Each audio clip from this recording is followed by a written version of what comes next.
FIFA just changed the World Cup, and not in a small way. The 2026 tournament will have 48 teams. That's 16 more than 2022. And on paper, that sounds amazing. More countries, more stories, more upsets. But there's a catch. A weird, awkward catch that nobody warned you about. To fit 48 teams into a group stage, FIFA had to split them into groups of 3. Not 4, 3. And if you know anything about how group stages work, you're already squinting at your screen. Because groups of 3 create a very specific kind of chaos. The kind that could decide who goes home before the knockout stage even starts. Here's why that matters. Here's why it's a problem. And here's exactly how it works. In under 5 minutes. Section 1. First, the old format. Let's start from the beginning, because this won't make sense without it. Every World Cup since 1998 had 32 teams. They got divided into 8 groups of 4. Each team played the other 3 teams in their group. You played 3 games. 2 teams advanced. 6 points was usually enough to qualify. Clean, predictable, balanced.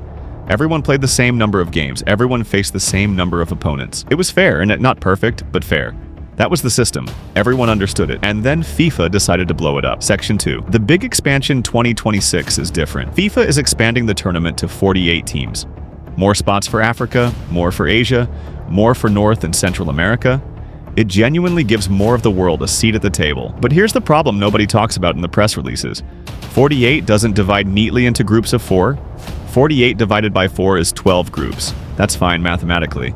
But then you have 12 group winners and 12 runners-up. That's 24 teams in the round of 16. And 24 doesn't divide cleanly into a bracket either. You'd need 8 third-place teams as well, and suddenly the whole thing starts to look like a spreadsheet someone built during a lunch break. So FIFA went a different direction. They split the 48 teams into 16 groups of 3. This sounds simple. It isn't. Section 3. How 3-team groups actually work. In a group of 3, every team plays 2 matches, not 3. That's 1 fewer game than the old format. The top 2 teams advance. The third goes home. 16 groups. 2 teams advance from each. That gives you 32 teams for the round of 32, a new round that didn't exist before.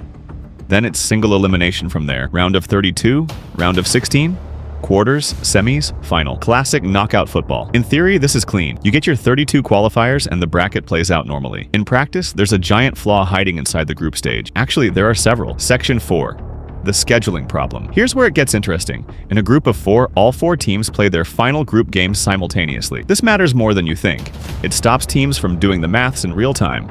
If teams can watch other results before they play their own final match, they can calculate exactly what they need and play accordingly. Remember the 1982 World Cup? West Germany and Austria played the final group game knowing a 1-0 win for Germany would send both teams through. So that's exactly what happened. Germany scored early, and both teams jogged around for 90 minutes, while Algeria, who deserved to advance, went home. It became known as the Disgrace of Gijón. After that, FIFA made simultaneous final group games mandatory. Problem solved. In a group of 3, there's no final round where all teams play at once. There are only 3 games total in the group. Someone always plays last, and the team playing last always knows exactly what they need to qualify. That's not a minor detail, that's a structural loophole. Section 5. The collusion problem. Let's say Team A and Team B both need a draw to advance. They know this. They play the final game of the group. What's stopping them from playing out a comfortable, low-energy draw? Nothing. Absolutely nothing. And before you say they'd never do that, teams absolutely have done that, repeatedly, at the highest level. When qualification is on the line and a draw is all you need, competitive instinct loses to cold math. FIFA knows this, and here's the uncomfortable truth. Their best solution right now is just hoping it doesn't happen too often. You know the type of problem that's technically allowed but everyone agrees is bad? This is that. Section 6. Only 2 games of data. Here's another issue that doesn't get enough attention. In the old format, you played 3 games. Bad first game? You had 2 more to recover. 1 bad referee decision didn't end your tournament. You had runway. In the new format, you play 2 games. Your entire group stage is over in 180 minutes. A red card in Game 1 could effectively end your World Cup before most people have even decided where they're watching the games. 2 games is not a lot of data. The better team doesn't always win a small sample. Upsets happen, luck compounds, and with this format, there's almost no time to self-correct. A team like Japan or Senegal could play 2 of the best games of their tournament, lose 1 on a late penalty, and be on a flight home while statistically inferior teams advance on goal difference. Does that feel right? It doesn't have to feel right to be the rule. Section 7. But wait, is there anything good about this? To be fair, yes. More teams get to play.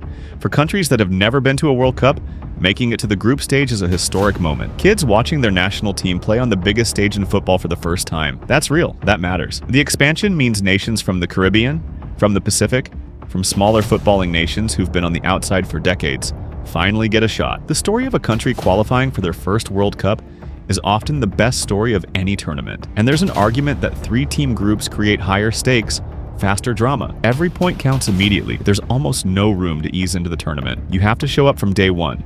In theory, that creates tension. In practice, it also creates chaos. Whether you like it depends on which part you're watching. Section 8. What FIFA is hoping you don't notice. Let's be honest about what's really going on here. More teams means more hosting interest. More hosting interest means more money. More groups means more games. 104 total games in 2026 versus 64 in 2022. That's 40 extra broadcast slots, 40 extra sponsorship packages, 40 extra stadium rental deals. FIFA expanded the tournament to 48 teams in 2017. The main justification was inclusivity. The actual math was revenue. Both things can be true. They usually are with FIFA. The format creates problems. FIFA chose it anyway. And the teams and the fans are the ones who have to live with the consequences. So here's where we are.